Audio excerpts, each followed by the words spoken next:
Appreciate you joining me once again. We're going to finish up thinking about Job today, and we're going to look at the end of Job. The hymn that is accompanying our passage is the old hymn Farther Along. Tempted and tried, we're all made to wonder why it should be thus all the day long, while there are others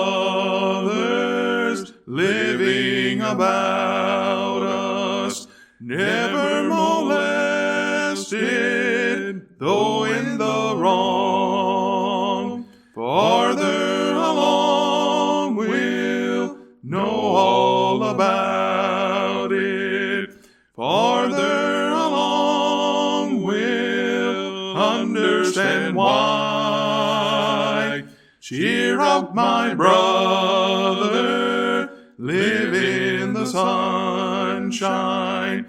We'll understand it all by and by. There aren't too many hymns that perhaps better summarize the book of Job, are there? Farther along, we'll know all about it. Farther along, we'll understand why. I think that's kind of the theme of Job, and that he's on a journey to understand.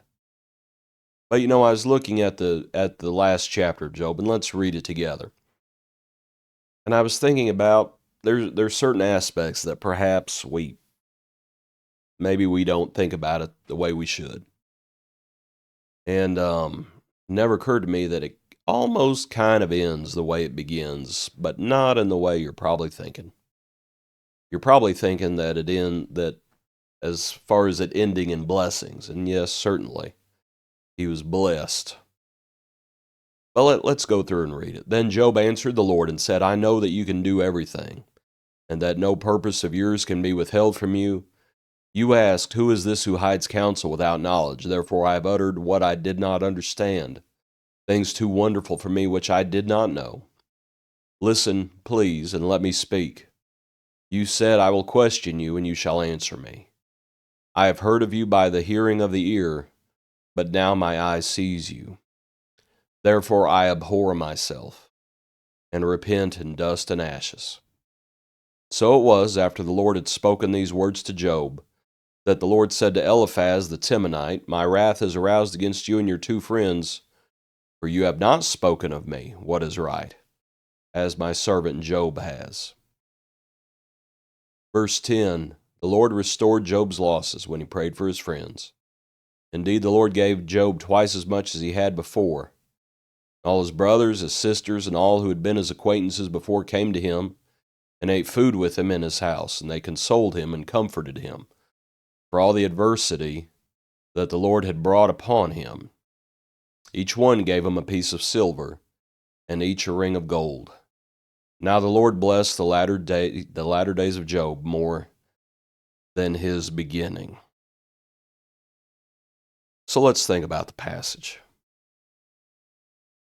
Job says, before I spoke things I didn't understand, but he says, now I know. You notice that? Like I said, that's kind of the theme of Job. Verse 2, I know that you can do everything, and that no purpose of yours can be withheld from you. I know. But I would suggest there's still things he doesn't know.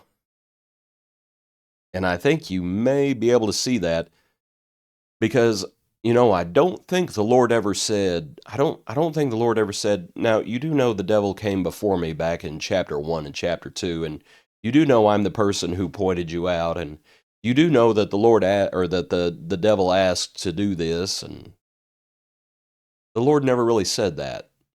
What the Lord said was, I'm God. I'm God. And I'm going to do what is best. That's basically what the Lord said.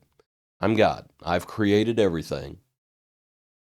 And that you can know.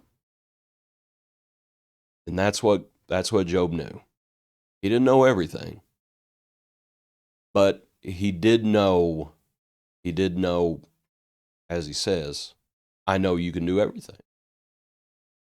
That's not Job saying, I know everything. That's Job saying, I know you can do everything.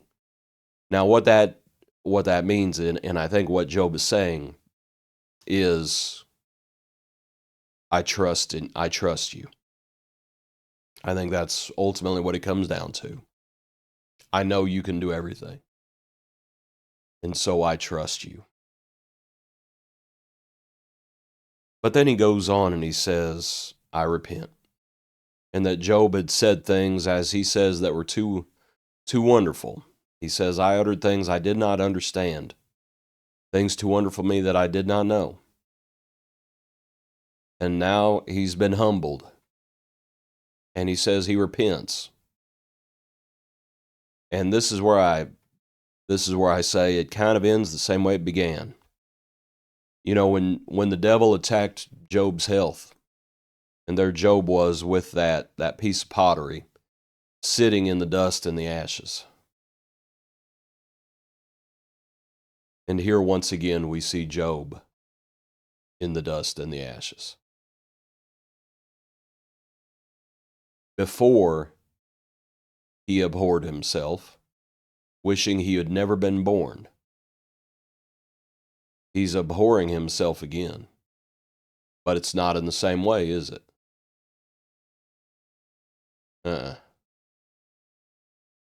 So you see what I mean when I say it ends similarly to how it began. I abhor myself, and I'm in the dust and the ashes. But it's not in the same way. Not in the same way. He's on a journey.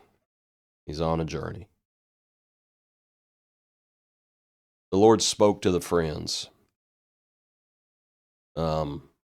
Spoke those words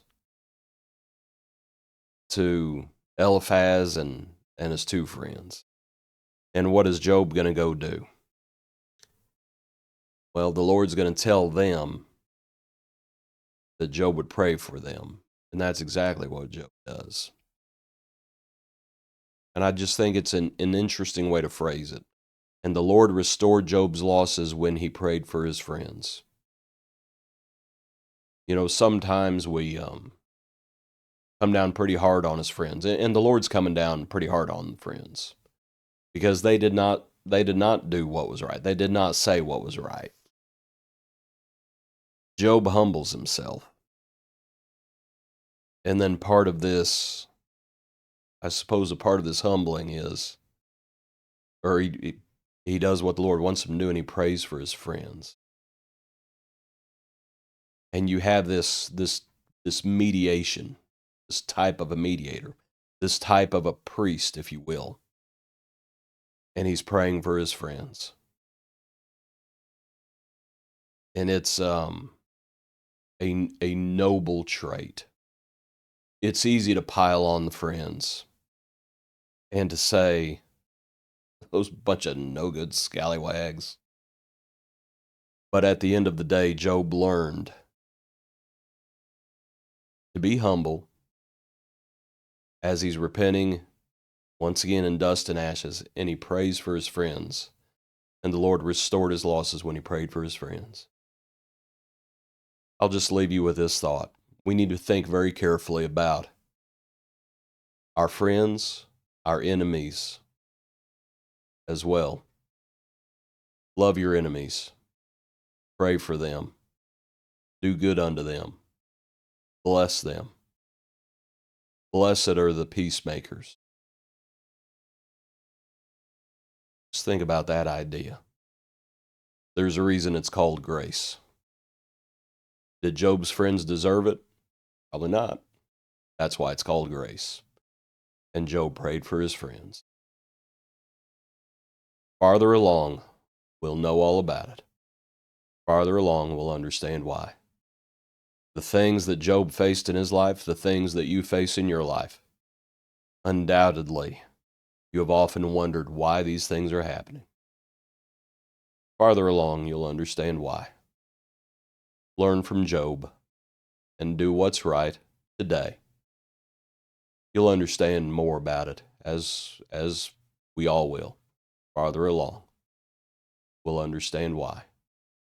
Live in the sunshine as we look forward to the day when the Father and the Son, as it is, they are the illumination in heaven.